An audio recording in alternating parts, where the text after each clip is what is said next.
আউলিয়া হওয়ার বিস্ময়কর ঘটনা।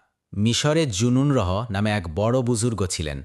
তার আউলিয়া হওয়ার ঘটনা বড় আশ্চর্যের। একবার তিনি বন্ধুদের সঙ্গে কোথাও যাচ্ছিলেন। কোথাও যাত্রা বিরতি করলেন। এক বন্ধু একটি পাথর সরান। সরানোর পর বুঝতে পারেন পাথরের নিচে কিছু একটা আছে। সবাই মিলে জায়গাটা খুঁড়লেন। ধন ভাণ্ডার পেলেন। সেখানে সোনা, রূপা, হীরা ও অন্যান্য মূল্যবান জিনিসের সাথে সুন্দর একটা নেম প্লেট ছিল, যাতে আল্লাহ নামটি সুন্দর করে লেখা ছিল।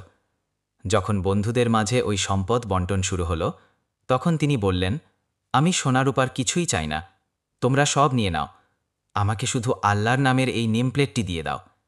তিনি নিজের জন্য আল্লাহর নামটিই পছন্দ করলেন। এরপর তিনি এক বুজুর্গকে স্বপ্নে দেখলেন।